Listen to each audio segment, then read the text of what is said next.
The witch hunt that you should be talking about is they caught President Obama absolutely cold. Tulsi Gabbard. Barack Hussein Obama, have you heard of him? And except for the fact that he gets shielded by the press for his entire life, that's the one they... Look, he's guilty. It's not a question. You know, I like to say, let's give it time. It's there. He's guilty. This was treason. This was every word you can think of. Remember when they gave that speech, when he gave a speech on television, and everybody was like, this. Mm-hmm. And then they were, it kind of just went away. It was one of the most beautiful moments in modern American history. People really actually stood up and stopped a war. Barack Obama's carefully crafted image just took a major blow. Joe Rogan and former President Donald Trump didn't hold back as they took aim at his legacy. They exposed what they called a presidency built on style over substance, full of bold speeches but short on real results. This wasn't some off-the-rails rant. It was a pointed, no-nonsense breakdown of what they see as a failure to deliver lasting change. 2. For someone once hailed as a face of modern leadership, Obama's record is facing serious scrutiny, especially when it comes to the economy during his time in office. Get a glass of water? I'm serious. I'm thirsty. Can I get a glass of water? This is not a prank. You never seen it? No. Oh my God, it's amazing. It's amazing. No. He gets a glass of Flint tap water, and I swear to God, he drinks it like this. Problem is solved? Bullshitting the world. Watch this. Can I get some water? I really didn't need a glass of water. This is not a stunt. Usually when something isn't a stunt, you have to say It's that. 100% a stunt. When was the last time a president stopped a speech to ask, can I get a glass of water? It's there. He's guilty. This was treason. This was every word you can think of. They tried to steal the election. They tried to obfuscate the election. They did things that nobody's ever even imagined, even in other countries. It's there. He's guilty. This was treason. Those, again, very strong words from the president. The speeches were smooth and the optics sharp, but critics argue the substance never matched the show. Now, with the unlikely duo of Trump and Rogan joining forces to call it out, the conversation around Obama's true impact is getting louder and harder to dismiss. Hussein Obama is the ringleader. Hillary Clinton was right there with him, and so was Sleepy Joe Biden, and so were the rest of them. Comey, Clapper, the whole group. And they tried to rig an election, and they got caught. And then they did rig the election in 2020. And then because I knew I won that election by a lot, I did it a third time, and I won in a landslide. Every swing state won the popular vote. But I won that all the same way in 2020. And look at the damage that we... Joe Rogan kicked things off by asking the obvious question. How does a leader so universally praised leave behind so little? He highlighted Obama's gift for public speaking, but pointed to the lack of lasting policy wins. This wasn't just casual criticism.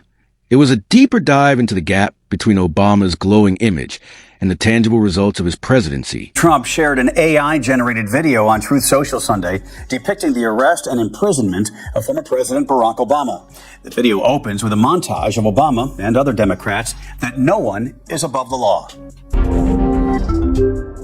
No one, especially the president, is above the law.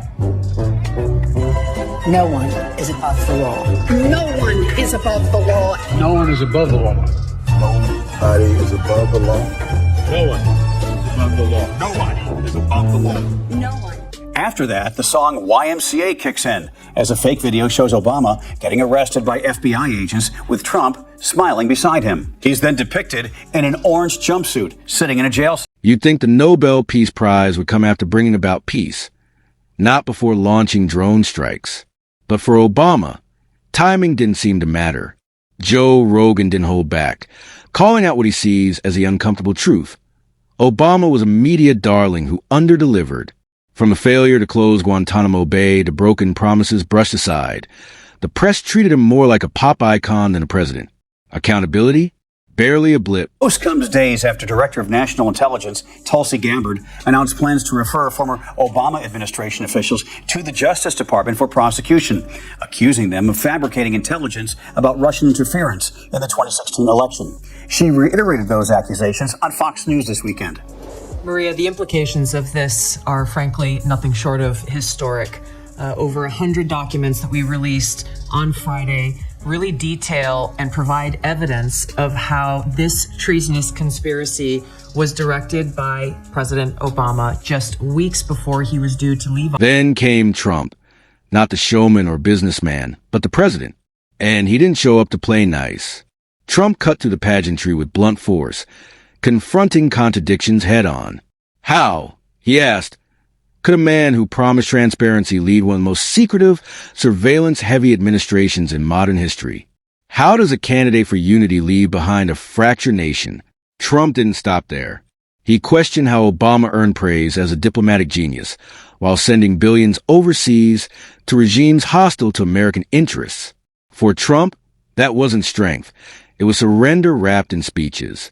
Rogan piled on, wondering aloud whether global leaders ever truly respected Obama, or they merely humored a smooth-talking idealist who never fully grasped the power game. His conclusion? It wasn't exactly a compliment. With your support on November 5th, you know what's nasty to me? Michelle Obama. She was,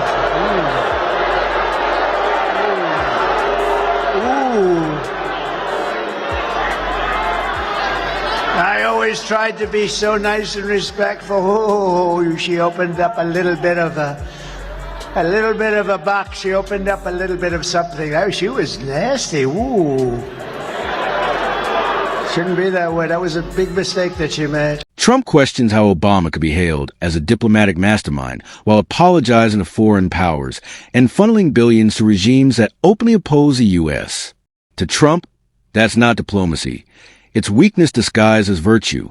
Rogan adds fuel to the fire, asking whether world leaders genuinely respected Obama or simply tolerated a smooth-talking idealist who never truly grasped global power dynamics. His verdict? Not exactly flattering. Then Trump ramps it up. He's not just targeting Obama's decisions. He's going after the world be behind them. While the Middle East spiraled into deeper chaos during Obama's tenure, the blame always seemed to land elsewhere. Obama crisscrossed the globe preaching about climate change, all while strengthening ties with Silicon Valley. The very tech giants that quietly built the surveillance infrastructure we're now trapped in. For Trump and Rogan, the pattern is clear. Polished speeches, poor outcomes. Fun because things are actually happening. Very different than most of the time when people get elected. And I will shut down the Federal Department of Education and we will move everything back to the state. Most of the time when people get elected, they claim all these things and they're running for president. Then they get into office and not much changes. Individualize education and do it with the love for their children. And in fact, a lot of what they campaigned on, they don't practice at all. Great example is the Obama administration. The Hope and Change website had to be changed because there was a bunch of stuff in there about whistleblowers. I don't think Mr. Snowden was a patriot. I called for a thorough review of our surveillance operations before Mr. Snowden made these leaks. My preference would have been for a lawful, orderly examination of these laws. Protecting whistleblowers, which they didn't do at all. It was one of the worst administrations for whistleblowers. Trump pulls no punches. He openly questions how a president can be celebrated while his administration spied on journalists, weaponized intelligence agencies for political purposes, and was dubbed scandal-free by a media that refused to look too closely. Rogan backs him up, pointing to a string of failures, from the IRS targeting conservatives to veterans left behind, as proof that Obama's legacy is more about ignored mistakes than lasting achievements. Obama called for open dialogue, but what followed wasn't unity. It was division. Labels replaced logic, outrage drowned out debate, and cancel culture exploded. College campuses turned into protest zones, and civil discourse gave way to online warfare. Then comes Trump's knockout punch. Leadership isn't about looking good. It's about delivering results. While Obama lectured on America's decline, Trump calls it a choice, not destiny. And unlike vague promises, Trump claims he makes clear goals and hits them head on, whether people like it or not.